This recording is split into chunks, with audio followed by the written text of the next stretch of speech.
Friends, we are discussing the topic project management, which is a part of your course production management. I am your course coordinator, Dr. Ashish Agarwal from Indira Gandhi National Open University. In this session, we are going to discuss about the critical path. We will also discuss how you will form a critical path and how you will calculate the various time in a network analysis. The most important thing is to understand the relationship between the activities. There are two types of activities. One is successor activities and one is predecessor activities. In each network analysis, you should understand there are two types of path. One is your forward path and one is your backward path. From today's session, you will be understand how we are calculating the earliest start time, earliest finish time, latest start time and latest finish time. You will be also able to understand how we will determine the time of an event if the two activities are concurrently reaching to that particular event. So in case of forward pass, we take the maximum duration, while in case of backward, we take the minimum duration. So by today's session, first you will be able to draw the network diagram for critical path, and you will be also able to determine the all types of time for a network. Now we will discuss the first important technique, that is called as a critical path method. Critical path method is designed for the project involving the many activities with on-time completion. It can also be referred as a CPM with a single time estimate because it assumes that activity time is known with certainty. It is a dynamic system and is used periodically as the project progresses. In project management, we were discussing about critical path method. There are some steps in case of project management technique. In every project management technique, these are the common steps. First is the introductory steps, under which we will plan the project. We will see the whole project in a systematic manner. Then we will identify the activities for the project. In a third step, we will try to identify the sequence of the activities, that is, which activity act as a predecessor and which activity act as a successor. We will also try to form the network with the help of the activity sequence. We will also determine the critical path. Before critical path, it is very important to find out the time for each activity, that is early start time and the early finish time, late start time and the late finish time or the schedule. Now the question comes how you will identify the activity. The first and the foremost step in critical path analysis is to divide the project into the different activities. We have taken the example of construction of house or manufacturing of a car. We have a different or the series of activity which comprise of in the manufacturing of a car or in the construction of a house. The project team decide the activity, that is a component of the project. The project decide whether to invest in that activity or not, and how you will complete that activity, and for that which industry you are going to select. It may be the human resource industry, it may be the cement industry, it may be the automobile industry. Then collecting a annual report and the performing the ratio analysis for that particular activity. Then we will also try to collect the technical data for that particular activity, and finally we will review the data for preparing a report for the project identification. Second activity is activity sequence and the network formation. Under this activity, we will try to identify the sequence of activity, as we have discussed, which activity is a successor activity and which activity is a predecessor activity. That means activity should satisfy a required procedure constraint. The activity that are performed before a certain activity is called as a precedence. Similarly, this network is drawn showing the precedence relationship between the activities. Any project can be represented by an arrow diagram. We will see, we have discussed this activity sequence with different examples. In the arrangement of arrow, we have to consider the several constants between or which is given in our project. Arrow diagram consists of two basic elements. The first element is activity and second element is the event. Here I have taken one example. If you just see on the left column, we have given the activity. After that, we have designate that particular activity, and in the next column we have given the immediate predecessor, then we have given the time for that activity. Just like first activity is the selection of a company, we have designation P and we have taken as a 2 days time. Annual report and the performance analysis designated by Q, and P is the predecessor activity and it consumes only 1 day time. Similarly, activities R and S, and you will appreciate that for activity S, Q and R are the predecessor activity. Now, if we want to illustrate the importance of the third column, we want to ensure that before starting activity S, the activity Q and R must be completed. That is why we are giving the precedence activity. Here we have drawn the same network in the both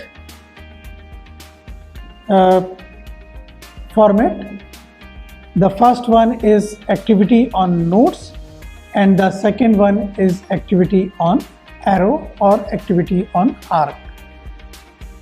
You just see that if you see the activity S, for activity S, activity Q and R are the predecessor activity, and as you see on the left diagram or the left network, then Q and R activity must be completed before starting the activity S. Similarly, if you just see the activity on arc, on the right side you will find the activity S, and before starting the activity S, the activity Q and activity R must be completed, and both are joined with node 4 with the help of a dummy activity. So you just compare the information which is given in the previous slide with the network which we have shown in this diagram.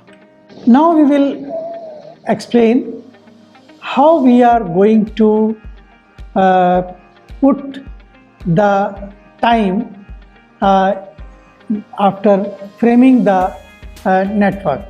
This is the same diagram, but we have given in the brackets the time consumed by that activity.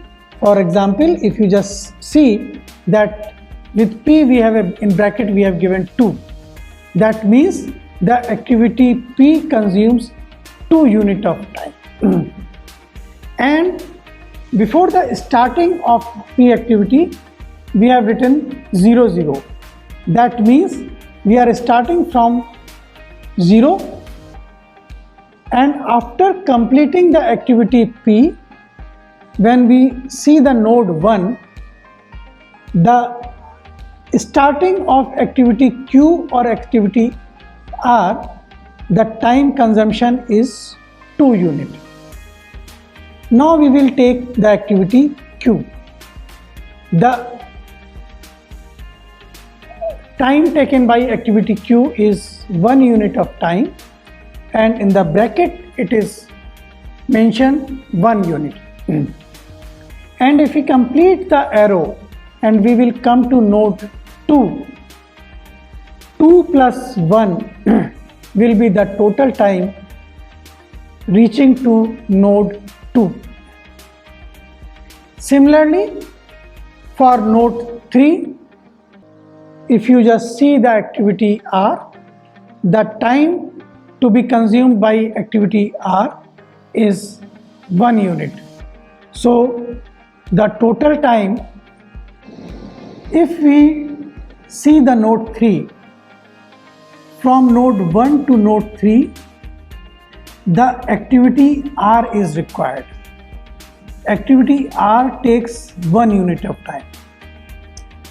For activity R, the starting time is 2 unit. It consumes 1 unit. So for completing the activity R and reaching to node 3, the total time consumption will be 3.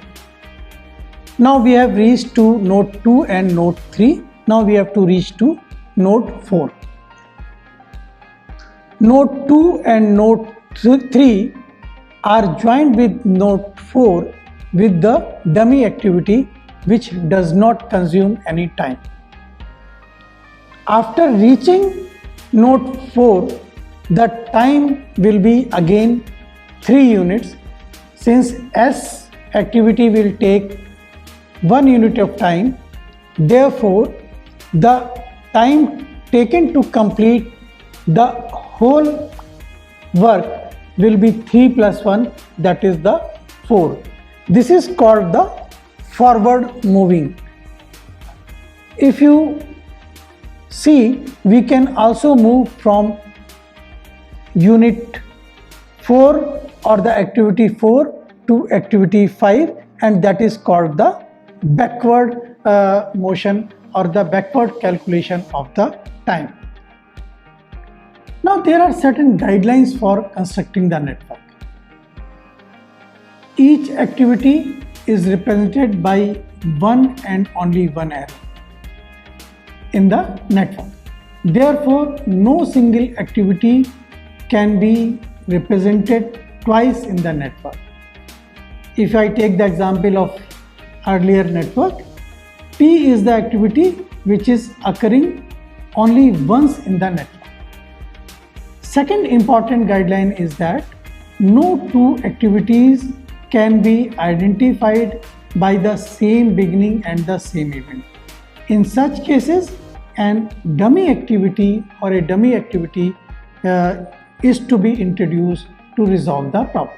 Similarly, two events should be numbered in such a way that an event of higher number can happen only after the event of the lower number. Another guideline is dangling must be avoided in the network, and this dangling happens when the precedence and interrelationship of the activities are not properly defined. Now, there are some questions which are to be asked for correct logical sequence of the activities. The first important question is, which activity precedes this activity? That is, what other activity must be completed before this activity can be started. Second, which activity follow this activity, or in other words, what activity cannot be started unless this activity is completed. Third question, which activities can take place concurrently with this activity, or what activities can be worked on the same time when the activity is being performed. These are some of the questions which I have taken from the other resources, and if you try this question, you will find easy while forming or by developing a network for either for CPM or for the PERT. Now, in case of CPM, we have a deterministic time estimate, both in case of PERT and CPM. If the time estimate can be made with a high degree of confidence, so that actual time will not differ significantly from the estimated time, we say that the time estimate are deterministic. On the other hand, if the estimate times are subject to the variation, we say that the time estimate are probabilistic. There are probability that will occur or that will not occur. First, we shall describe the analysis of network for a deterministic time estimate, or at a later stage we will take the example of the probabilistic time estimate. Now, these are the few instructions for developing a project network. Network in case of PERT or CPM consists of two basic elements, that is activities and events. Network clearly shows the sequence. It also illustrates how the project network can be developed, and that we will see in case of the coming table. Before going to the example, I would like to illustrate few terms. We explain that few terms which will come just like early start. It is the time for a task at which the work starts with an assumption that the entire task take their estimated time. Then estimated finishing time, the time at which the work can be completed assuming all the tasks take their estimated time. Similarly, we will go for the latest start time. This is the time at which the work can start on a task without postponing or the completion of the project. The latest finishing time, in short we say LF, is defined as the time at which work can start on a task without postponing completion of the project. So here the focus is on the whole completion of the project. Friends, we have taken a very simple example if you just see table 2, you will find various activities like A, B, C, D, E, F, G, 7 activities, and on the second column you will find the predecessor activities. Predecessor activities are those activities which needs to be completed before starting the activity. For example, activity C cannot start unless and until activity A completes. Similarly, activity D cannot start without completion of activity A. E cannot start without completion of B. And if you just see the activity G, 2 activities D and E are the predecessor. So if any of the 2 activity D and E gets delayed, then definitely the G activity will be delayed. So therefore, it is very important to complete the predecessor activities before going to the successor activities or the activities which is coming ahead of that activity. If you just see this chart or this network which we have developed on the basis of the information which is given in the table, the time is deterministic, that is, the time is known with certainty. And if you just see this, with the help of one example, we are trying to explain you the network analysis. If you just see that table, in the table we have given activities, its predecessor activities, and the time associated with each activity. You just see the activity A, which is on node at between node 1 and node 2, you will find then the activity A consume 4 units of time or 4 weeks of time.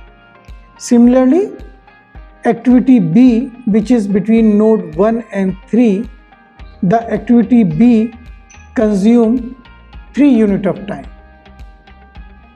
So there are 2 types of movement. One is your forward movement and one is your backward movement. If you go for the forward movement, you will go from 1 to 6, and in backward movement you go from 6 to 1.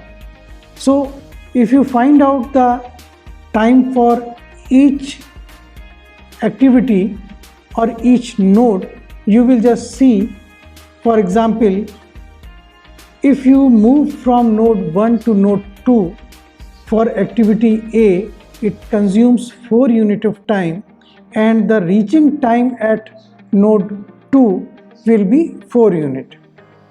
Similarly, if you start your journey from node 1 to 3, the activity is B, and when you reach at node 3, it will consume 3 units of time. If you move from node 2 to 4, there is activity C, and 4 plus 2 is 6 is the reaching time for activity F, and the node time is 6.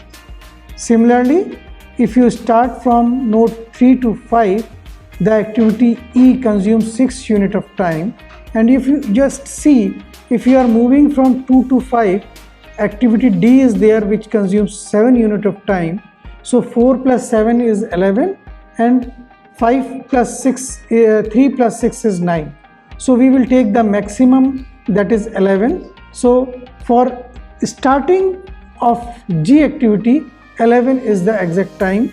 And similarly, if you move from node 4 to 6 or 5 to 6, 4 to 6 is 10 unit and 5 to 6 is 13 units. So we will go for the maximum. That is why we have assigned the number 13. Now we will come to the backward pass. We will give 13 is the time for completion of the whole project. Now we will come backward. From 6 to 5, we will reduce unit 2 from 13 and it comes 11. Similarly, for reaching to 4, we will subtract 4 unit from 13 and it comes as a 9. From 4 to 2, we will subtract 2. Similarly, from 5 to 2, we will subtract 7. So the minimum is 4. So we will give 4 unit of time. Because if you are reducing 9 minus 2, it will come 7. If you reduce 11 minus 7, it comes 4. Similarly, for reaching 3 or 2, the same conditions applies. So if you just see this figure, in this figure we have given the complete picture of earliest start time, earliest finish time, latest start time and the latest finish time. Now critical path. As you know that critical path in the network is the path which is having the longest duration in the network analysis. We will try to identify the critical path method because it is a great importance and it determines the duration of the entire project. If critical path get delayed, the whole project will get delayed. Any activity on a critical path is important for the critical path. If any activity is delayed, critical path will delay, the whole project will be delayed. Please remember, every network has a critical path. It is also possible to have the multiple critical path, and if there is a tie, then we will find the project duration and the critical path for each path. For the example which we have discussed, there are 3 possible paths, just like ACF, ADG and BEG. In today's session, we have studied about how you will solve a problem. We have also explained a very simple example having 7 activities, and we have also tried to explain you the relationship between the successor activities and the predecessor activities. In this session, with the help of example, we have tried to calculate earliest start time, earliest finish time, latest start time and latest finish time. So with this example, you will be able to understand how to solve the critical path method. Thank you.